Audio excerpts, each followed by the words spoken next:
Hey guys, what is up? Super K-Man Rocks here, and we are here for my 2025 World Championships Swiss Stage Day number 2 overview and analysis video. It's the 1-0 and 0-1 matchups. Here today, we're going to get a much clearer picture of how things are breaking down moving forward. Some teams after this, 4 of them to be precise, are going to be 2-0, one best of 3 away from potentially getting themselves into quarterfinals, and then there are other teams that by the end of the day are going to be one best of 3 away from potentially being eliminated from the World Championship. So a ton on the line here today. We'll kind of get into everything. I'm not going to pretend like we have the best idea of where teams are at. Best of ones are ridiculous to have at a World Championship. I will continue to die on that hill. I think that is the worst part of this format, but alas, we still are going to go over everything. If you are excited, let me know down in the comments section below. Curious to know your thoughts and opinions down there, but let's go ahead and get into it. If you are new here, if you didn't catch yesterday's video or the play-ins video or any of the primers or any of the videos that I've done throughout all of this here, what we're going to do is go game by game, talking about the advantages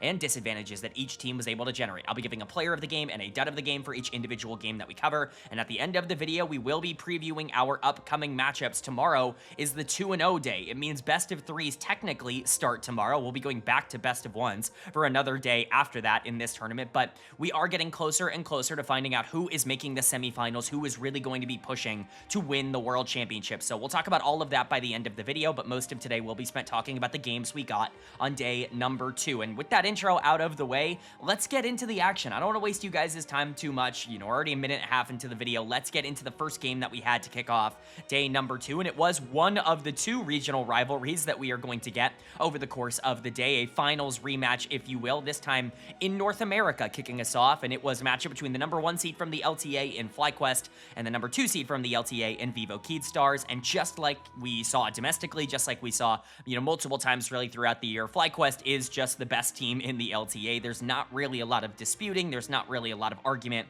in that favor. They destroy VKS in terms of how this game ends up breaking down. No real shock that Fly is able to come out and just kind of be better, play the map better, all of that stuff. Like, of course, FlyQuest is a little bit more active. They're definitely a little bit more clinical in terms of their execution. VKS were certainly not, passive in this game. I think that is something that might have even been a bit to their detriment throughout a lot of this game, where they were constantly looking for plays with this Jarvan that just were not actual plays on either Masu or Quad, or even at times on Bwipo. Like, they just were constantly looking to try to find engages that were really forced, and FlyQuest was almost always punishing them for it. That's something that Fly is inherently really good at. This is not a fast-paced team in terms of how they play the game, but they are very clinical in terms of their execution. The difference, in my opinion, that I've always said all year between a team like Fly and a team like G2, who I also think is quite slow, but, isn't very good in the early game, is that Fly is good at understanding what they need to do to be strong in the late game, where I think G2 just kind of hope that they're neutral going into the late game because they know they can outplay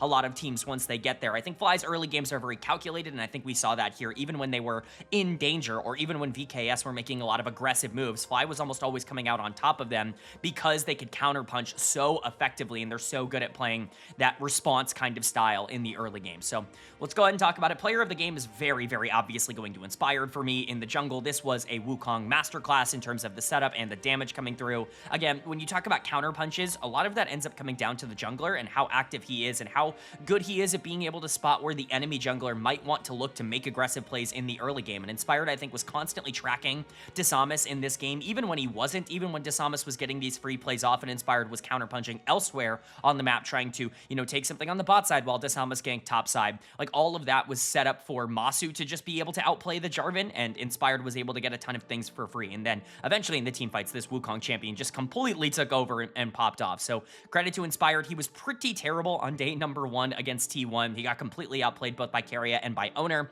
Nice to see that he can bounce back here. Not the most difficult of competition, we will say, but certainly, a matchup that you needed to see him be that elite level talent in, and he very much backed that up. Outside of Inspired, I think basically everyone else also had a good game. I thought Busio was excellent on the Alistar, and again, we talked about Busio getting completely outplayed by Keria yesterday as well when they went up against T1. Inspired and Busio are the core of this team. You can talk about players like Masu and Bwipo and Quad, really being positive pieces that can help this team move forward, but Inspired and Busio are the reason that I have so much optimism in FlyQuest, why I put them as a top 8 team at this tournament, and Busio very much lived up to that again in this one. I think the Alistar is going under the radar for just how good it was here in this game. I think his engages were absolutely perfect. His ability to be able to space out a lot of the backline members, especially Morteus of VKS in these fights, made it very difficult for them to play, and we'll get into it. Miru had to step up here, and his jungler, quite frankly, just would not allow him to step up. It was much more of a team problem than it was like an individual performance problem, but Busio did a great job of making sure the Orianna didn't have a lot of free reign as well throughout a majority of the game. He was so tanky. The fact that he didn't die throughout this game with how much he was able to tank up on the front line, it just goes to show how adept FlyQuest were as a team at being able to team fight in the later part of the game. Masu was great, was able to avoid a ton of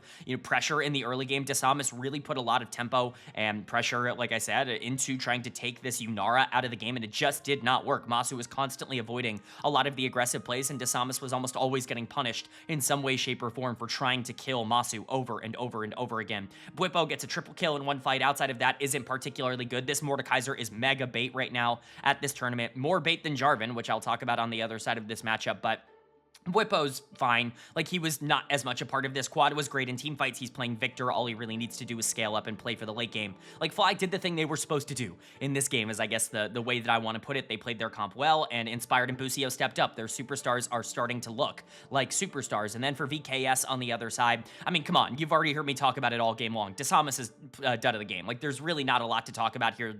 You can talk about how Jarvan is not successful at this tournament. I think 0-9, 0-10, something like that so far at this tournament, and yeah, I completely agree that this champion has looked worse than it did domestically. First and foremost, though, I still don't think it's fair to call it bait when it was the best jungler in the game for, 3 months or whatever, right? Like, it's been the best jungler in the game for basically the entirety of the summer split. It's just not working out right now. I think things will swing back, especially once we get out of best of ones, but even more so, like, this Jarvan Orianna combo as a duo is completely broken. Orianna is a champion that should be B1'd anytime it's let through draft. I think this is pick or ban right now in the current meta with just how strong Orianna is, and you're able to get the Jarvan on B2. This was a huge mistake from FlyQuest in draft from my perspective, and VKS never once tried to utilize these two to their biggest strength, right? Like, Cataclysm into Shockwave is almost impossible to deal with, and yet you never found these two linking up or even attempting to make a play. Part of that is Miru's fault for just not being aggressive enough, but Dasamus constantly diving in without the support from his backline, not leaving it to Nautilus, not leaving it to Sion, trying to be the playmaker on his own and dying first in every single one of these team fights. It's just a massive mistake. It's way too greedy, way too over aggressive, and it's not how you play Jarvan in this comp. I think he absolutely threw the game away with a lot of his early game engages where he got heavily punished, and then he played the team fights just about as poorly as you could. This was a really bad game from Dasamus, and you have to hope that he's going to be able to turn things around. Genuinely probably the worst game of anybody at the tournament, maybe outside of the Shy or Bin in that one game against 100 Thieves at this point. It's not like everybody else played great, though. Morteus and Trimby continue to really struggle here at Worlds. It's been 2 games, and they have not looked good in either of them. They were really trying to play aggressive into this Yunara Alistar lane because they wanted to generate that tempo early, which I think is the right idea. The problem is they just were never able to actually push things forward because, again, Dasamus was not really making the ganks worth it. Miru was not connected at all. If you're going to play Orianna, you need to link up with one of your frontliners to be able to play through that in a team fight, and quite frankly, Miru did no damage in this game because there was no actual connection between that Orianna and any frontline member. Boal was Sion. I'm not blaming him for this game. It just kind of happened the way that it did. Like, VKS were completely disoriented. This team looks either, still jet lagged and tired, which I think is a realistic excuse for this team playing the way that they are. Obviously, they only got in like 3 or 4 days ago to China because their flight was delayed. So, they're playing at a mental disadvantage already, but also this team looks tilted out of their minds. There's not really a lot else I can say. It feels like they're forcing plays that they normally wouldn't try to force, but Fly is kind of the benefactor of that right now, and they're going to be moving up to the 1-1 side. This is exactly where they wanted to be. Originally they lost the game they were supposed to lose. They won the game they were supposed to win, and now they have the opportunity to potentially get a bit of an easier draw depending on how things go in the 1-1 section. This team still expects themselves to get out of this Swiss stage, and I still think they very much can. But then moving on to our second game of the day, and going from a 0-1 matchup to a 1-0 matchup means that the winner of this game is at 2-0, and they are only playing best of 3s from here on out in the tournament. It was a matchup between Team Secret Whales, the number 2 seed from the LCP, and KT Rolster, the number 3 seed from the LCK.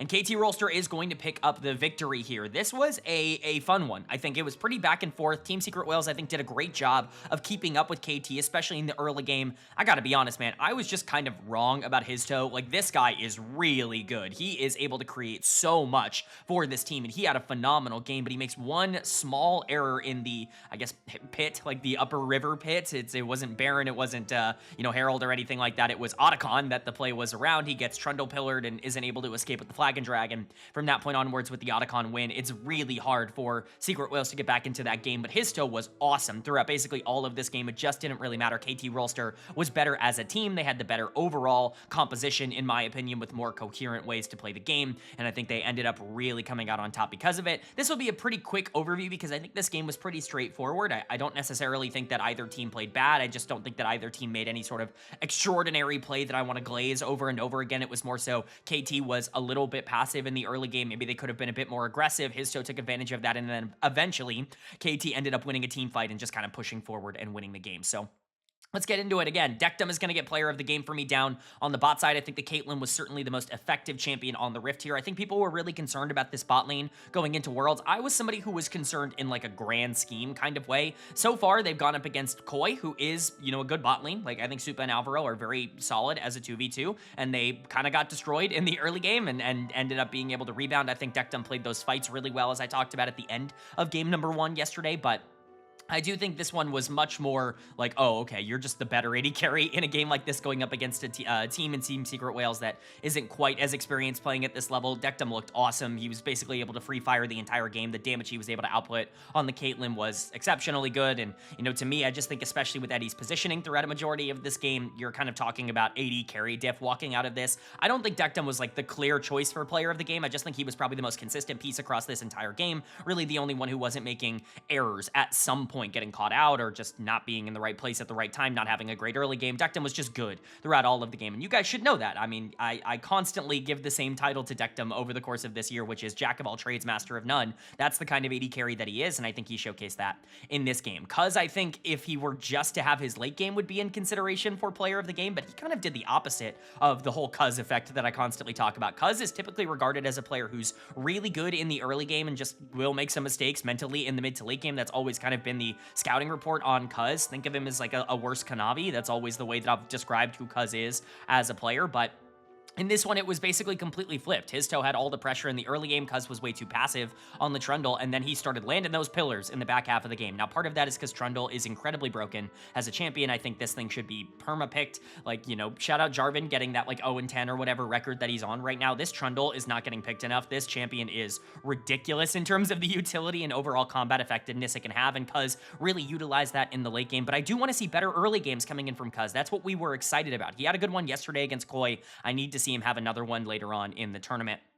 And then, the rest of the team was fine. BDD was overall okay. His only real big mistake was getting separated in one of the main fights in the mid game. Outside of that, the shockwaves were good. The damage was all right. He wasn't a superstar, but he was definitely a solid enough piece for this team. Perfect on the Ornn. Had a couple of nice ultimates and was doing most of the frontlining. Peter had some times where he was completely caught out and other times where he would land like a one-man ultimate. Sometimes he would have, good moments. I don't think Peter was all that effective in this game, but really KT just kind of team fought better, like front to back 5v5. They were a little bit more efficient with that Trundle and with that Caitlyn combination than Secret Whales were on the other side, even with their gold lead. And I think part of that comes down to the lack of damage here from Secret Whales. I think you're relying a lot on Eddie to be able to carry this game on the Ezreal, or even Hero to be able to kind of dominate that topside matchup and get a big gold lead on the Rumble. But it was the Jarvan who ended up being really effective for Secret Whales throughout this game. Again, I can't stress enough, his toe was phenomenal in this one and really should have won the game. And I think there's a strong argument that he was the best player on the Rift in this game. It just didn't really end up mattering because the rest of the team kind of let him down. Eddie in particular ended up letting him down. He's dud of the game for me.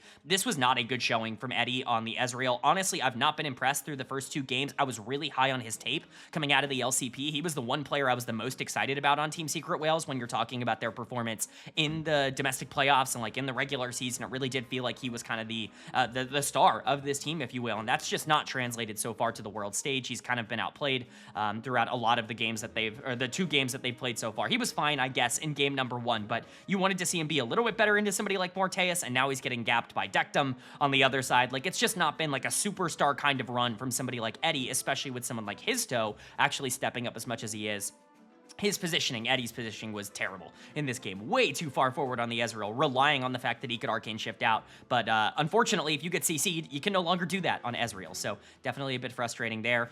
Taki, Dire, I think they were just kind of along for the ride. No major Bard ultimates. This was not Carrier's Bard game, just more of a passive Bard game, all things considered. And then Dire on Galio makes a lot of sense for how this comp wants to operate. But, you know, he couldn't really carry the game in the same way that he could on the Aurora yesterday. Hero was fine on the Rumble, a couple of nice ultimates. But again, like, what is he supposed to do in the back half of this game the moment KT starts to get rolling? You have an Orianna with an Ornn Trundle front line. Like, the shielding on this front line is very difficult to end up breaking through, and you just don't really have the damage. So Secret Whales go down to 1-1. KT Rolster 2-0 to start off the World Championships. Now, it's definitely a bit of an easier 2-0 in terms of how things have drawn. Theoretically, things do not get easier once you go 2-0, and once you get into those qualification series, now you're basically exclusively playing some of the best teams in the world in best of threes. We'll see how KT can live up to that. But again, for a team that had not won a single game before Worlds after qualifying for Worlds, going 0-3 in upper bracket finals and then going 0-3 in lower bracket finals domestically, it's pretty cool to see them be able to start off this tournament as hot as you possibly can.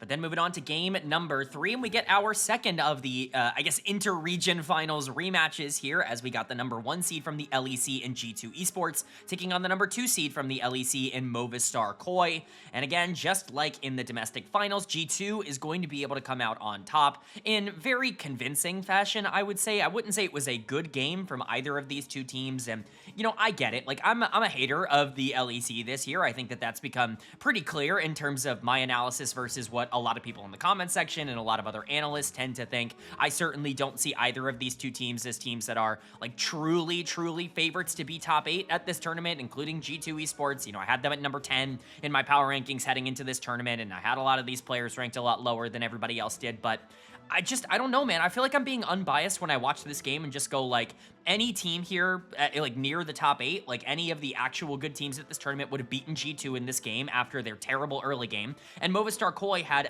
a really great game state with a comp that they could be able to play through and just completely threw it away because they don't know how to team fight. Like, I just don't think that these teams are good, especially at every part of the game. They're good at the things they're good at. And I think that's the problem, is they're both very specialized. They're both very specific in the way that they are good and bad at the game. And I think it really hurts their ability to play against teams that are good in multiple phases, because it doesn't really matter if you only win one half of the game. You've got to win every part of the game. Lucky for G2, their half of the game is a little bit more important right now, which is the mid to late game, and so they are the team that's able to come out on top. But, you know, this was not a high-quality game in terms of, this was not a Worlds caliber game to me in terms of the performance. Not the first one at this tournament that we've seen not be a Worlds caliber game. I'm not trying to sit here and pretend like the LEC is the only team and region that is struggling right now, but this was, I think just one of those. I think this proved my point more than anything. I'll just say that. Player of the game, though, kind of goes against my point, which is Hanwha here in the bot lane. I might be the biggest Hanwha hater of all of the analysts on the planet right now. I just have never really seen elite traits in this guy. I do think that he really lacks the ability to play against high quality talent. But you know what Hans is really good at?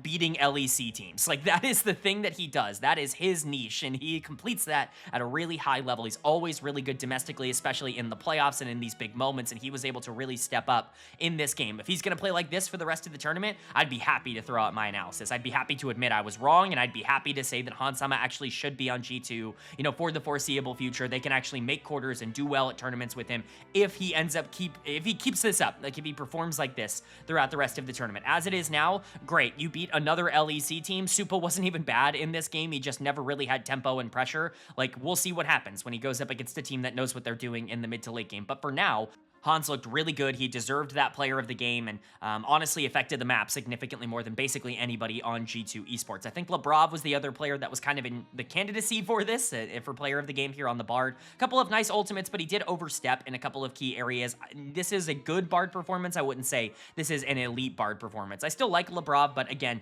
his problems in the early game have been well documented over the course of this year, and really throughout his entire career. I continue to think that he's just way too passive. A lot of that development that everybody was talking about between him and Skumon that I kind of pushed back on throughout a lot of the summer split. It's gone. It's not here at Worlds. I will promise you that. And that kind of transitions nicely into talking about Skumon. The 4-1-6 scoreline looks pretty okay when you look at the game as a whole, but man, this guy does literally nothing in the early game. Like, I'm serious. G2 fans, if you want to try and fight me on this, totally fine. I'm happy to have discourse in the comment section. Skumon is the worst early game jungler at this tournament. There is just no argument for me. When you watch this guy play, he's so scared. He's so passive. He does not want to make mistakes. You're playing Xin Zhao, my guy. You gotta go out there and do something, and he gets bailed out because he's a great team fighter. He's an elite team fighter, and that's why he's like actually a pretty decent jungler, all things considered, at this tournament. When you take a look at the like the role as a whole, you know, a lot of the other Western junglers aren't going to have a better impact on the game than Skumon because he's really good at capitalizing on these late game situations. But man, you've got to start learning how to play aggressive. You took a lot of leaps and got a lot better at that in the summer split.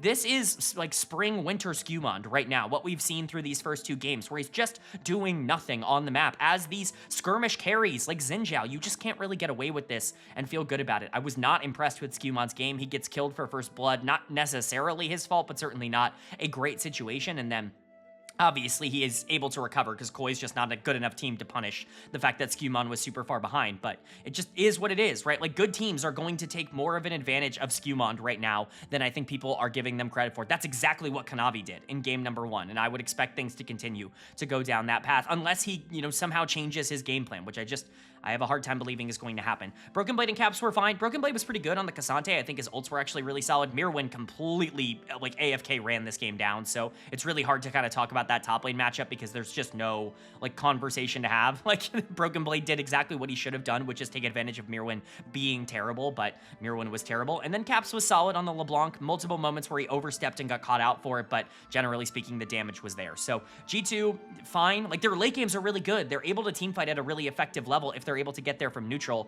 This should not have been a game where they got there from neutral. Their early game was still a nightmare, and they just were able to survive it anyways. And then for KOI on the other side, they're basically the opposite, right? Like, where this team is proactive and they're solid enough mechanically that they're able to get advantages in the 1v1s and early on in games, but you ask them to try and play sides and to try to play this slow control game around Talia Jax. They cannot do it. Like, there's just no macro here on this team that allows them to be able to play the late game in the way that they want, which is why I feel like G2 has never really had to struggle this summer split, is because every other team that they've gone up against has a gaping flaw that they've just never fixed, and KOI, I think, kind of showcased that here. Mirwin was awful. I mean, truly awful. He's dud of the game. This was worse than Bin on day number 1 for me. I get that Bin did it against 100 Thieves, and that might be worse, but, like, this was just the worst thing that you could do in this scenario. Like, no more Mirwin Jax, please. Stick to ranged top laners, I guess, or Mbessa and Cassante. Those seem to be the picks that end up being a bit more comfortable for a player like Mirwin, but what was this? Because this was a terrible showcase, and he's got to be better than this moving forward if KOI want any chance to not go 0-3 at this tournament. You know, I think Alvaro also had a couple of struggles, some bad engages on the Alistar that I don't think went particularly well. Elyoya absolutely needed to pressure his lead significantly more in the early game on this Wukong, because Xin Zhao should not have been able to play this game after that first blood death, but ended up just being a lot more normal and neutralized. Jojo was actually probably the best player on the team. I know his KDA doesn't necessarily indicate that, but his gameplay probably would. And then Supo was fine. He never really got to play the game on the Caitlyn because his team never really played towards him strong side as a Caitlyn, which is definitely disappointing. Hansama was able to free farm Mirwin and the wave on the top side once the lane swap ended up happening. So, you know, for KOI, like, are their late games good? No. Is their macro good? No. Do I think that they're a good team? No. But do I think that they could beat teams in the 0-2 section? Yes, they're talented enough and they are able to get leads. It's really just about keeping those leads. And for G2, this team needs to learn how to play the early game fast. Like, they need to do this now. They're going to 1-1, which is exactly where you want to be at this point if you are a team trying to get out. Like, 0-2 is a nightmare, 2-0 is obviously a blessing, and you're lucky to get there. But realistically, 1-1 is a totally fine place, more than, at the very least, bare minimum, even best case scenario, only half of the teams that get out of the Swiss stage will be 2-0 through the first 2 games. And so 1-1 is totally fine. It's just about how you adapt. Can you learn to fix your early game woes, or is this just going to be a team that's very limited in that area that loses to teams that pressure them out? The only real way to know is to see if they can evolve. And so hopefully we can see that step up from them.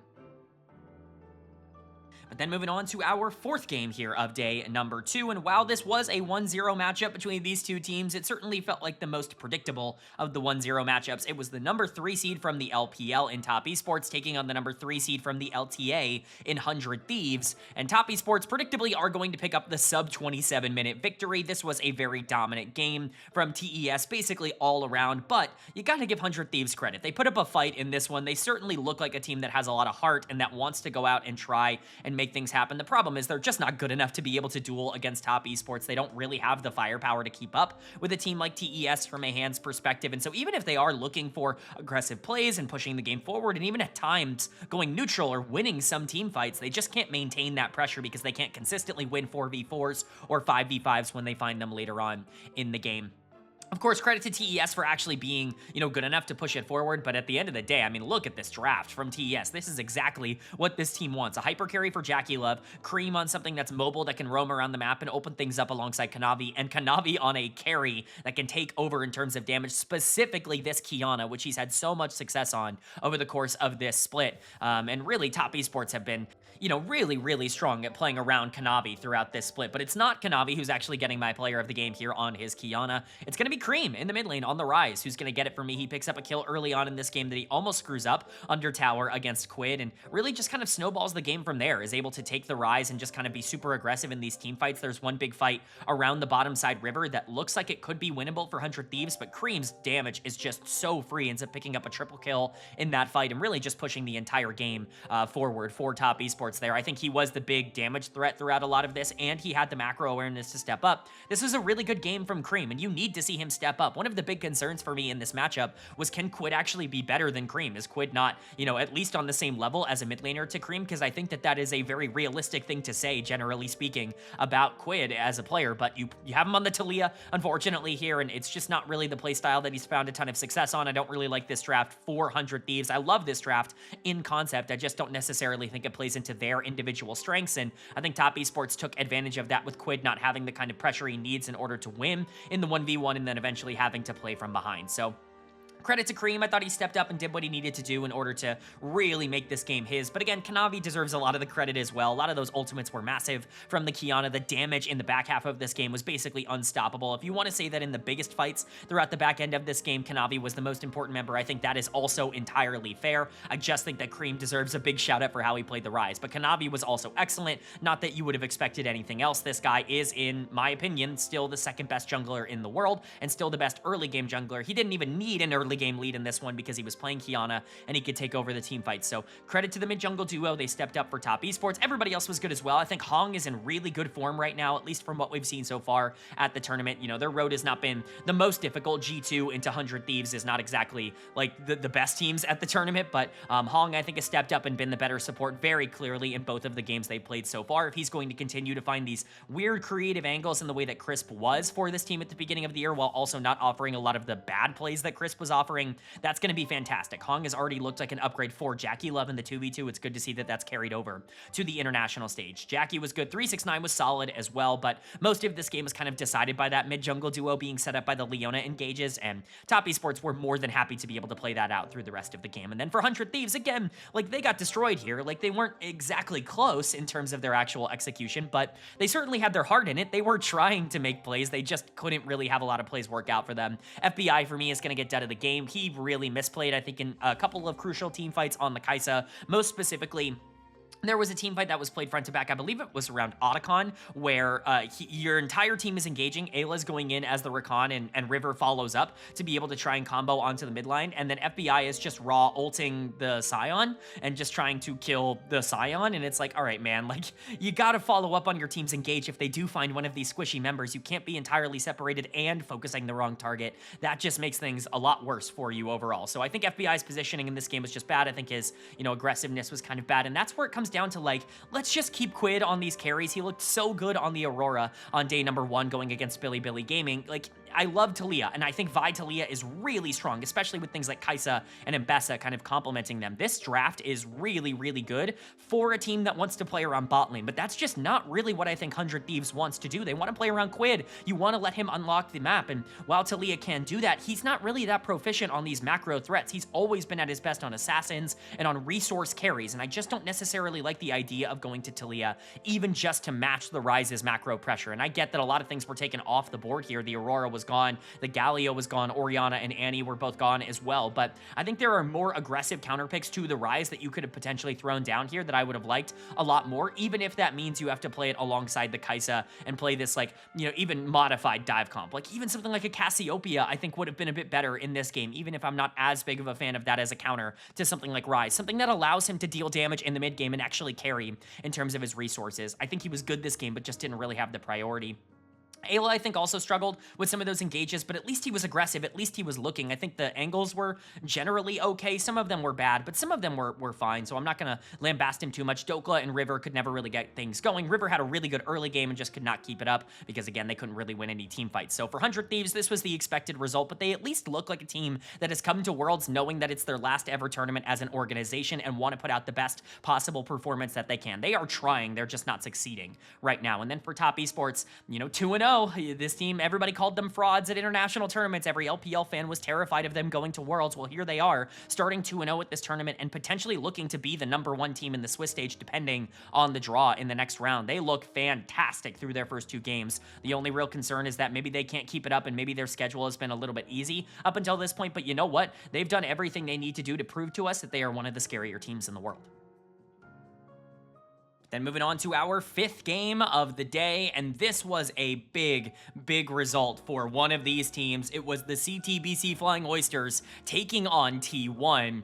And CFO pick up the victory here. I'm not sitting here saying it's an upset, and that's how you know that this is a big win, because at this point, it's undeniable. The Oysters, the LCP, this region as a whole, but specifically this team, has to be taken seriously as a potential top 4-ish team at this tournament. I don't think that that's a crazy thing to say. In a real crazy world, there is a situation where I think this team could actually make World Finals. That's the kind of play that they are playing with right now. I think that there are some things they would need to do to get there. They would need to get relatively lucky. I'm not quite sure they'd perform the same exact way over the course of a best of 5, but yada, yada, yada. They just took down T1 at Worlds in a best of 1. That is a massive, massive victory. Now, I'm not worried for T1. I think they're going to be just fine. You gave CFO Kiana, which has kind of proven itself to be a dominant pick, especially Kiana Ryze, and Doggo also just had an unbelievable performance. How many times are you going to get to say that? But losing on Caitlyn Nico as this team, like Gumayushi and Keria losing on Caitlyn Nico is something that just does not happen.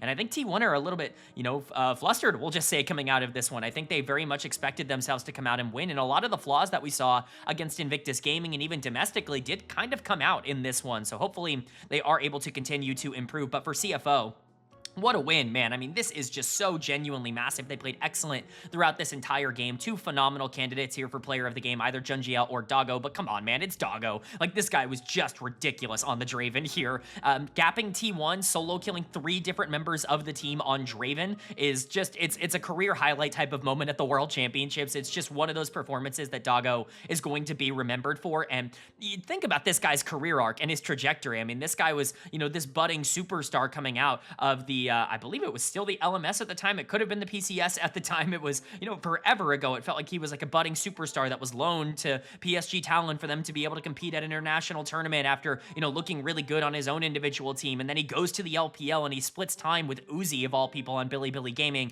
given an opportunity to potentially compete at the highest level. And it never really figures itself out in the LPL. He can never really seem to lock down a consistent starting job on an organization, and kind of is just a mid to, you know, quite frankly, significantly below average 80 carry at the LPL level. He goes back to his home region here and starts dominating once more. This is the best year of his career. I think even including that big breakout year that he had at the beginning of his career, he's never played like this. This is a borderline top 5 80 carry in the world type of performance from Doggo, and he just completely eviscerated T1 on Draven. So Give him all the credit in the world. Everything you can possibly say about Doggo right now, he has earned to say. He is absolutely somebody you have to watch out for in these major series. The only question is, can he keep it up throughout the entire tournament? Because so far, here and at MSI and at First Stand, this guy has just looked like one of the best AD carries in the world, really, without any sort of doubt. Gen.G is, of course, the other player you want to shout out. Talk about a player who's completely changed his own reputation. I was a huge fan of Gen.G when we were covering the LPL in 2022, and I was so excited to see him go to the PCS and now to the LCP to kind of dominate that region, because I think he's somebody that should be going to Worlds regularly, and he probably would be in competition to do that in the LPL, but he's even blown my expectations out of the water. In the LPL, this guy was the facilitator player. This was the Maokai Sejuani guy. He reminded me a ton of someone like Juhan, which is a weird comparison. He's way better than Juhan, obviously, but that kind of mentality of like, let's just make sure that everybody is kind of playing the same style, and I'm here for cohesion. You know, that's what he was on EDG. He allowed players like Viper and Scout to carry games, which Gen.G wasn't always doing for that team. But he goes over, and especially this year, this guy's dominated on carries. Like, this Qiyana game is disgustingly good. He was maybe greedy and over-aggressive at times, which is why I ended up giving player of the game to Doggo. But, I mean, this is like the prototypical game-breaking Qiyana that I just don't think you can give over. There are a lot of picks right now that I think are must-bans. I think Orianna is near the top of that list for me. Qiyana is also very much near the top of that list for me. This is a champion that I think can be blind-picked in a lot of situations, and that's not necessarily something you ever want to say about Qiyana, but that's where I think her strength is, and that's how comfortable I think a lot of these players are on this champion. So credit to Gen.G and Doggo. Credit to Kaiwing, who I think had a phenomenal game on the Alistar. He was the weak link of this team for me throughout all of this year, and he's really stepping up at this tournament. He gapped Keria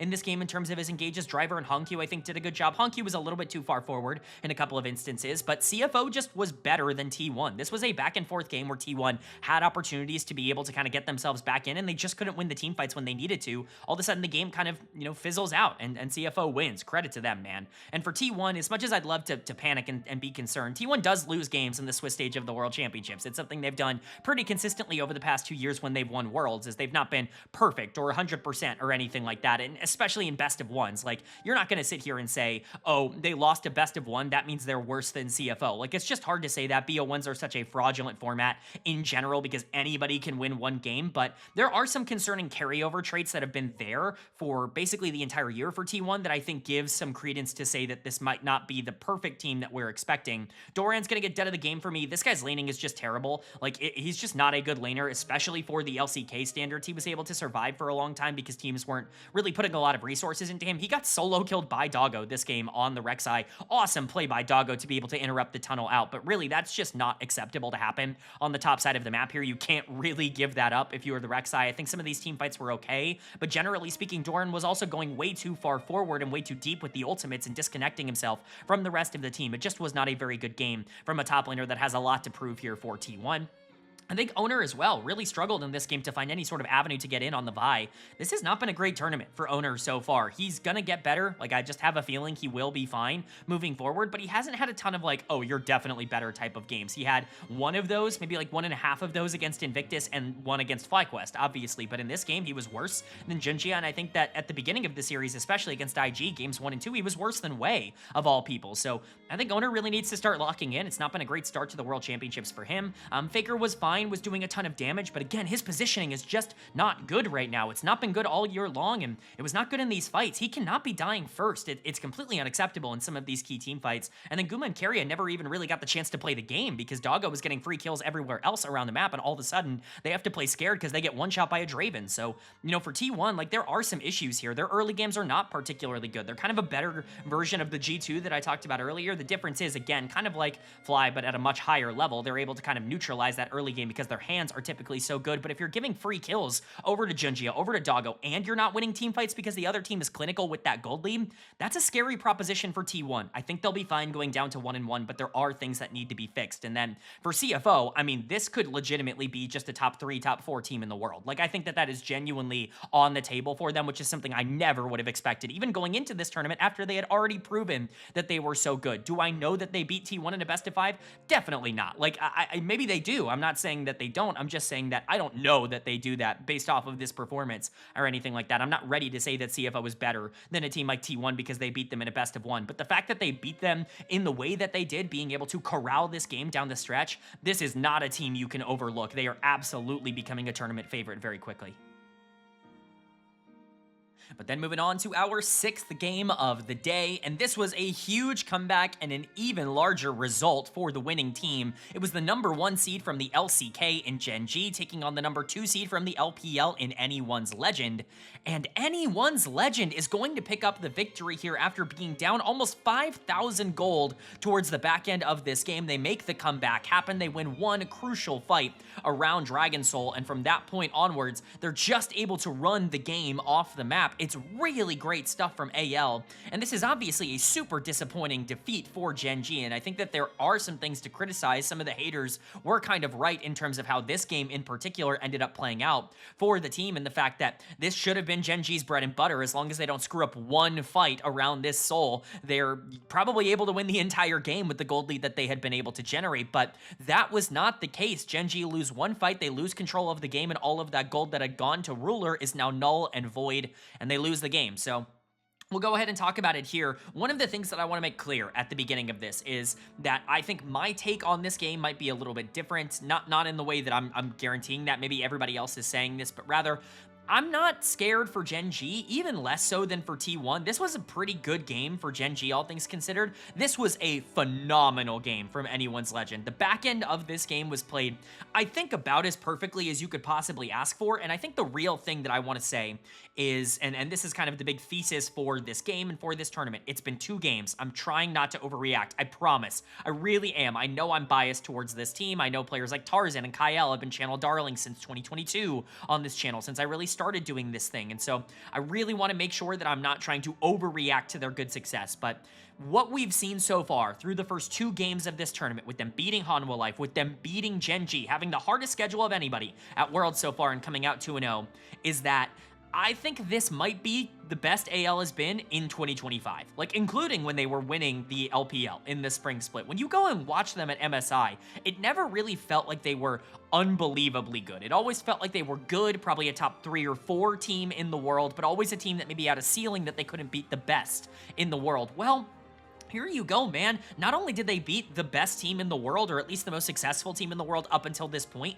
this year, but they did so by just playing perfectly down the stretch. This is not the AL I remember, even at their best, which they were not at the end of the summer split. This is an AL that I think actually, if they play like this, yeah, they're gonna win Worlds. Like, that's the kind of performance that they're giving right now. It's genuinely absurd how well they played the end of this game, and it all really comes back to Kyle in the support position. He, I believe, is the only player so far to get player of the game through both of a team's first 2 games at Worlds, and he's more than earned it so far. This guy has been phenomenal for Anyone's Legend in his first ever Worlds appearance, might I remind you. I know this guy's been playing and I've been hyping him up quite a while, but he's never made Worlds before, and this Poppy won them the game.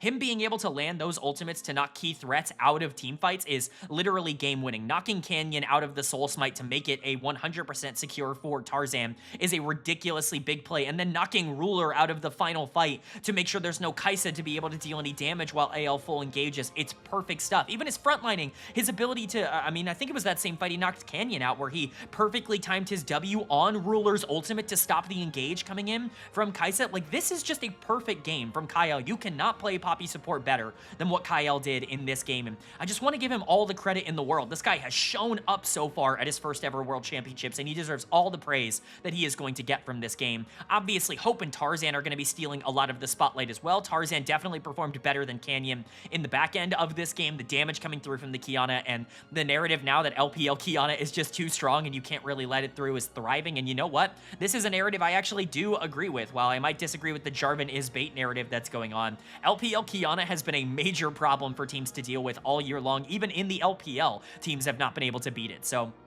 giving Tarzan something like Kiana and letting him take over the game, it makes a lot of sense. I just think that Kiana might have to be a first rotation ban from every team that's going into anybody who's had success or experience with Kiana over the course of this year. She looks very strong at this tournament. Shanks had some awesome seismic shoves in this game on the Talia. Hope's damage was super consistent coming out of the back of these fights. He's always in a good spot to be able to team fight. You know, honestly, at this point, I'm done underrating Hope. I think at this point, it's clear that he's just one of the more consistent AD carries in the world, even if his highs aren't ridiculous ridiculously high. He's kind of taken the baton from Light, I would say, in terms of how he is as a player. He's basically what Light has been over the past couple of years. And then Flandre, while he wasn't perfect this game, died a lot to set up the rest of his team, which is more than fine for anyone's Legend. It's just a phenomenal end of the game here, specifically from Kyle and from Tarzan, but really from everybody on AL. And for Gen.G, as frustrated as I am that you had a 4 to 5k gold lead throughout basically all of the end game here, and you throw this game away because you just don't respect the Poppy, you got outplayed. Like, that's the concerning trait. If there is something to be worried about coming out of this, it's that AL team fought better than Gen.G, which is supposed to be Gen.G's strength.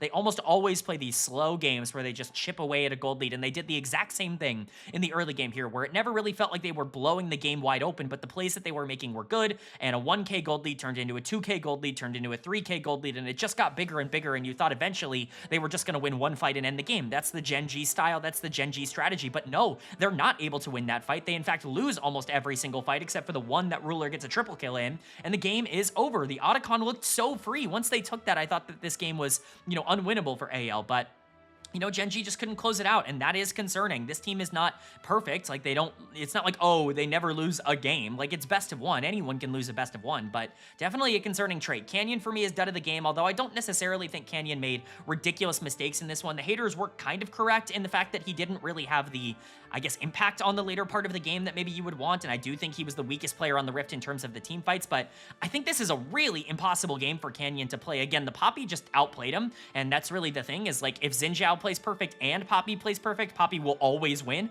Like, in terms of how that breaks down, maybe you want to blame Canyon for picking Xin Zhao once Poppy was already selected on R1, but like, at the end of the day, Canyon couldn't really do anything in the back end of this game, and that's why he's getting dead of the game. But I don't know if it was like a skill issue for Canyon. I think it was mostly just a draft issue. Duro, I think, also had a lot of trouble being able to play. Ruler got completely shut down by that Poppy in the later part of the game. Also had to be so weary of the Kiana, because even if Rek'Sai dives in, knocks you up, and you know, does all of the combo on you, and you kill the Rek'Sai, well, now you've been CC'd for long enough for the Kiana and the Taliyah to be able to capitalize on it. So it's a tough game for Ruler to play, even if he was really good throughout a majority of this. Chovy, I think, never really got to do enough damage on this Rise because these fights were happening way too fast for him to be able to kind of break things down, and even Keen Sante couldn't end up taking this one. So this is a massive, massive win for anyone's Legend. Gen.G now moved down to 1-1. That's ridiculous. If you are a 1-1 team that's coming out of the 0-1 stage, like, you are, you know, trembling right now. Imagine a world where we get, like, you know, Gen.G versus BLG, the two winners of the two biggest regions in a 1-1 matchup. That's ridiculous,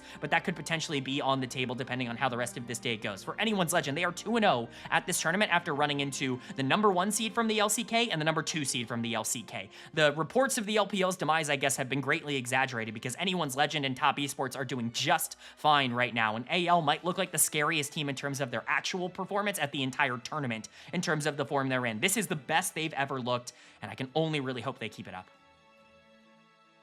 But then moving on to our 7th game here of day number 2, and we had probably the biggest blowout of the tournament up until this point in the 7th game. It was the #1 seed from the LPL in Bilibili Gaming taking on the #3 seed from the LEC in Fnatic, and BLG just decimate them. I mean, this was not competitive or close from start to finish. The laning phase was a disaster for Fnatic. They lost 1v1 both top and mid incredibly hard, and then their 2v2 on the bot side as Caitlyn Morgana just got perma-ganked, and they just kept pushing up and kept dying over and over again, to the point where by like 5 to 6 minutes in this game, I'm like, I think Fnatic are cooked. Like, I think this game is just over. I don't really think there's any way to play this from here on out, and unfortunately, I was correct. They end up giving Otacon for free in this game, which I think is a pretty good encapsulation of just where they were at in this game. They just had absolutely nothing going for them on the map. They team fought poorly, they overstepped, their positioning was bad, their macro was bad. This was a horrible, horrible game from Fnatic. Truly one of the worst at this tournament as a team. But BLG, I mean, yeah, this is the bounce back you were hoping for if you were worried about that loss to 100 Thieves on day number 1. Well, rest assured that it's a best-of-1 format, and anybody can lose to anybody, and that means BLG is still probably one of the teams you have to look at for being one of the scariest at this entire tournament, especially now that Shadow has subbed into the jungle instead of Beichuan. Shadow, for me, is going to get player of the game for his first game at the World Championships since, I believe, 2021 was the last time he would have played at Worlds with Mad Lions. Pretty awesome to see Shadow back on the international stage, just considering the trajectory that his career has taken over the past couple of years. I've been a big proponent of Shadow in the LPL when he was on LGD and, really struggling on some of these bottom tier teams without a lot of resources. NIP Shadow I thought was super underrated, just a couple of years ago, but to see him get picked up by a major team and actually make them better, make them more consistent, I think it's just awesome. I think it's really cool to see his aggressiveness in the early game really ended up paying dividends for BLG. He goes bot lane twice and ends up getting 2 free kills, or I guess kills for free onto Elk, onto Xayah on the Upset and Mickey duo lane, the Caitlyn and the Morgana, just capitalizing on the fact that they want to play really aggressive and that there's no shadowing coming in from Razork even a little bit. I cannot fathom why Razork is playing Caitlyn Morgana as weak side, but you know what? Razork tried to do nothing this game. He did his absolute best to do as little as possible on the Rift, and I think he did kind of succeed, so, credit to him for, I guess, abandoning the one lane that actually needs to be protected in the early game while everybody else already loses, but Shadow took advantage of that and then dominated every single team fight. The damage coming out from the Naafiri was very legit. They banned out Qiyana. They learned their lesson and, said no LPL Qiyana. Well, Naafiri is basically just as good. I know Naafiri has been nerfed a lot over the course of this year, but this was the LPL pick for a majority of the year. These carry junglers are very much in the style of a lot of these teams in the LPL, and I think they're really capitalizing on it. So credit to Shadow, credit to, the team for playing around him, but credit to everybody. I mean, this was a team gap. Bin mega gapped Oscar Rinnan on the top side. You R5'd this Poppy into Renekton, which is a very good matchup on the top side, and Bin was up like 50 CS this game. I mean, it's just completely unacceptable. I know Oscar is not really like a world-class player. We've known that for many years now, but like, Bin was getting dumpstered by Dokla for making some mistakes on day number 1. You're telling me Oscar Rinnan's down 50 CS? It's not acceptable. In a good matchup. Again, like, I can't stress this enough. It's not even like he was playing this terrible matchup for Poppy. This is a great matchup for Poppy, and he was still down a ridiculous amount of CS. Poby could not go toe-to-toe at all with Knight in the mid lane in terms of being able to keep up with tempo and pressure. This Orianna champ is just so mega broken, dude. You have to perma-ban this. Like, I get it. Banning Qiyana is an essential thing. Jarvan and Yunara, I think, are strong. Some people are going to laugh because they banned Jarvan, but Jarvan's, really good. Shadow's a very good Jarvan player. He has been all year long, and Yunara, I get it. It's been successful at this tournament. Not banning Orianna, you have to drop something for Orianna. You just have to. It does not matter what it ends up being that you drop, but you cannot allow Knight to have what is, in my opinion, the strongest champion of the patch, and it's not even like he destroyed the game. It's just such a consistent champion. You need Ori to carry. She can do that because she can generate resources in lane, and she has a lot of damage in the late game. You have a Naafiri and a Xayah and a Renekton. Ori can be this full shield bot, basically second support that also has a ton of damage on top of her. Like, she's just so versatile. She can do whatever you want, and Knight is, of course, so good at this champ. It just feels like a waste to give that over. Credit to him. Elk and On were great, especially in the early game. Elk gets donated 2 free kills, and then basically just plays a survival role as Fnatic put everything into trying to kill him the rest of the game. And On's engages were excellent throughout this game. It's a masterclass from BLG in how to absolutely demolish a team that you are better than, and that's what we wanted to see from them on day number 2. And for Fnatic, I mean, holy, this team's macro, their micro, their hands, all of it was terrible in this game. It's hard to even really break down because this team did not feel even remotely competitive in this game. Mickey X for me is going to get dead of the game because the Morgana was just completely and utterly useless. Not a single black shield ended up mattering throughout this entire game. I can understand the idea behind it because you want to dominate the 2v2, but then you can't be dying over and over again to ganks in the early game. Part of that is Razork's fault because, again, there was absolutely no shadowing coming in onto Shadow throughout the early game, which is the only thing you have to do if you are Vi throughout this early game, in my opinion, is make sure Upset and Mickey are in as good of a spot as possible. But in the late game, Mickey also was out of position all the time. He was going for these big ultimates and instantly dying before he was actually able to get anything off. It was really just a disappointing performance, in my opinion, from Mickey X, but I think the champion had a lot to do with it. Don't look at Upset's KDA and think he was the saving grace of this team. He did not play well in this game. KDA monster strikes again. Oscar and Poby got mega gapped, but specifically Oscar was terrible on the top side onto this Poppy. A couple of nice ultimates, but what is his obsession with going for these flanking TP plays at the end of games when the enemy team is sieging down his base? Like, he was even able to land a 3-man Poppy ultimate in that fight, and they still lost the 1v4, trading 1-for-1, and then lost the game. Like, if Oscar just plays frontline for this team and stops trying to get so creative and weird with his engage angles, maybe they just win the game. Like, I don't know. They don't win the game, obviously, but it's just so frustrating. Like, that I watch this team make the wrong decision over and over again. These players make the wrong decisions over and over again. Razork was terrible, did nothing this game. Poby was playing melee range Aurora and dying first in every single fight. Like, this was a miserable showcase from Fnatic, and they have to be better. They're at 0-2 right now, and I'm going to be honest, they're in contention alongside VKS for being the worst team at this tournament. And I think depending on how that draw goes at 0-2, those two teams play each other, we might get our answer. But for Bilibili on the other side, a necessary win to get. Shadow is certainly an upgrade for this team, and they looked phenomenal in this game. The question is it Fnatic being bad, or is it Bilibili being back on track? I'm going to say it's a little bit of both, and I expect BLG to do better moving forward.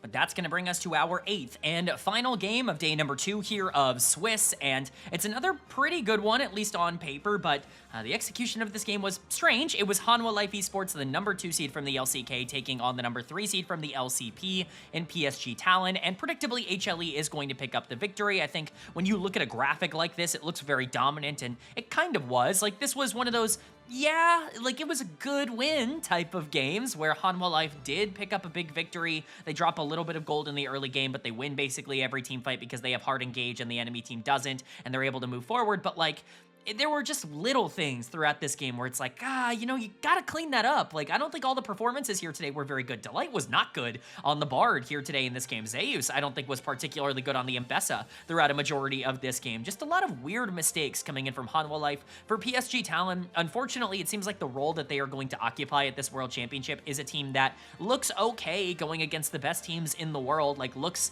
like they can survive at the very least in parts of the game, but just never is going to be good enough to actually pick up a win, because they don't really team fight well. Like, again, they're not coordinated as a team. They're not very connected. They're all just kind of solid players on their own. And so they make these big macro errors, or at least these like consequential macro errors, and they're not good enough hands-wise to be able to actually keep up with the other top teams in the world. They've had a ridiculously hard schedule, though. Gen.G and Hanwha Life certainly one of the hardest at the entire tournament alongside anyone's legend. But let's go ahead and talk about it. Zeka, for me, is going to get player of the game. Boy, did I need to see this. If there was one big relieving like thread to carry through here for HLE, it's that Zeka finally played really well. And I'm not saying that it's impossible or that he didn't play well in the playoffs or anything like that.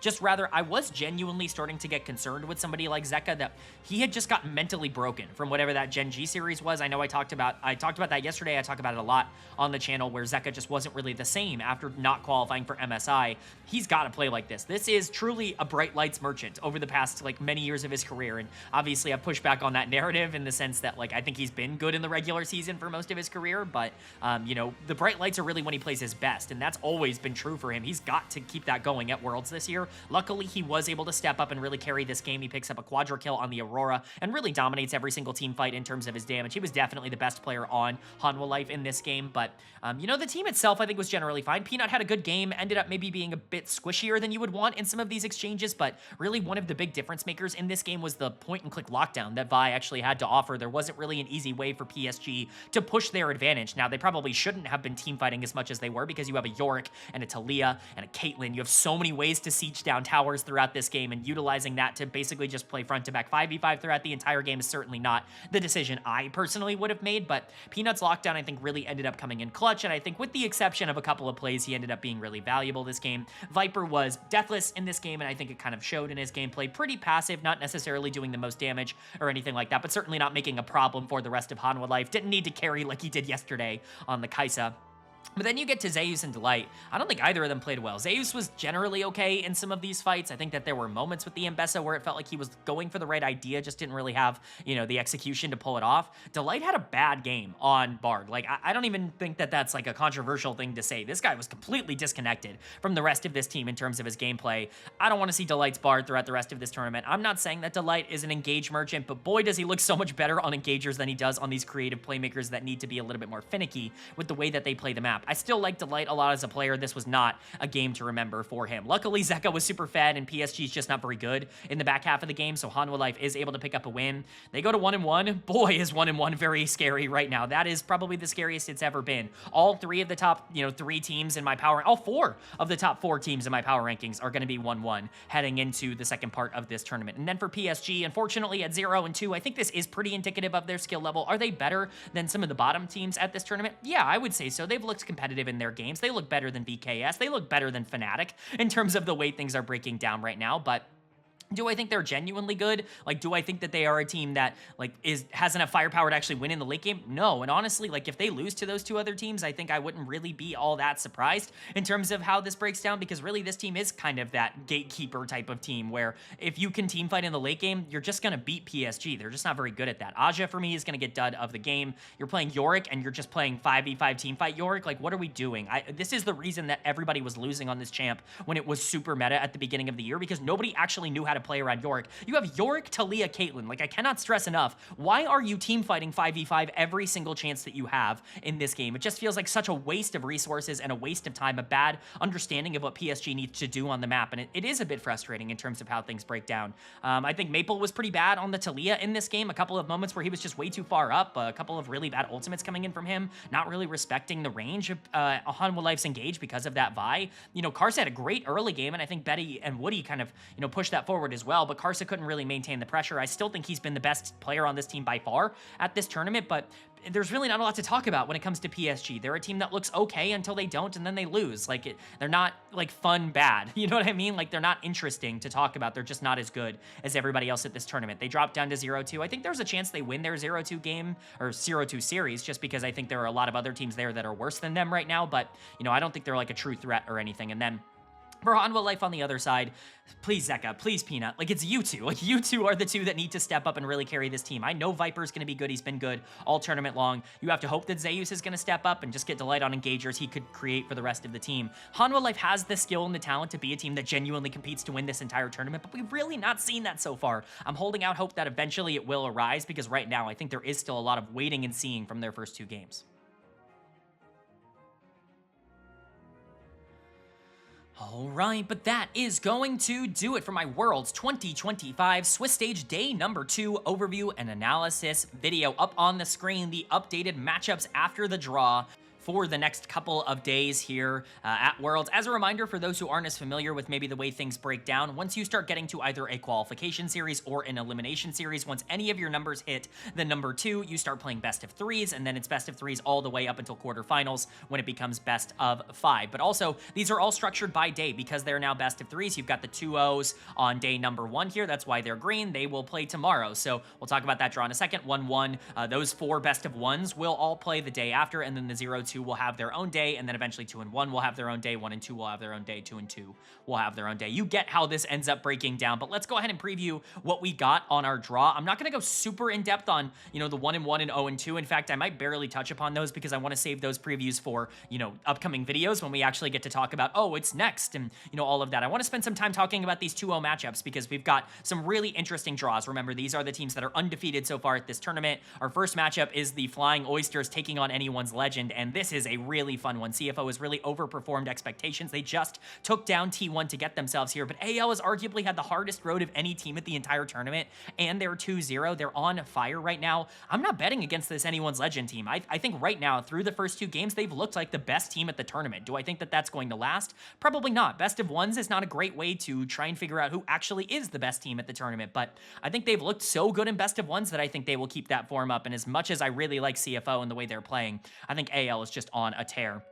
And then the other matchup here in 2-0, KT Rolster taking on Top Esports. Again, 2 teams that I think narratively kind of fit the same archetype. Both teams that have kind of been considered chokers in the past. Top Esports obviously have that reputation from Worlds appearances. KT Rolster have just been, you know, nightmarish in terms of their record over the course of their careers, like even domestically. And so this is a really fun matchup because one of them will go 3-0 no matter what. And for me, my prediction is that it's going to be Top Esports. I think they've also looked like arguably the best team at this tournament, and I think KT Rolster has had a really easy pathway up until this point. Team Secret Whales is obviously not the hardest 1-0 opponent. In fact, it's the easiest, maybe, that they could have gotten. 100 Thieves is probably a little weaker than TSW, but still, you know, one of those two, getting one of those two is really easy. And then, of course, KOI on day number 1, one of the easier matchups you could have gotten there as well. I just don't think KT are as real as the other 2-0 teams. I think they're the weakest of these 4, and I think Top Esports moves on. And if you're tracking, that means I think that the 2 teams that go 3-0 in Swiss Stage are both LPL teams after everybody kind of, you know, I guess said and really pushed forward the idea that the LPL is washed and that they won't perform well. Well, the best teams right now at this tournament production-wise to me are LPL teams. Who knows though? Maybe CFO and KT have something else to say about that. Again, we'll preview all the 1-1, 0-2 stuff. I'll just talk about my excitement levels for some of these draws. In the 1-1 matchups, G2 BLG is very funny. It feels like we're getting this every year, but luckily for G2, they're not getting it at 2-2 this time. So at least when they drop to 1-2, they will have a chance to get back to 2-2 and get themselves into quarterfinals. I cannot believe we are getting Gen.G and T1 in a best of one in the 1-1 stage. That is ridiculous here. Arguably the two best teams in the world going head to head because best of ones are a cringe format.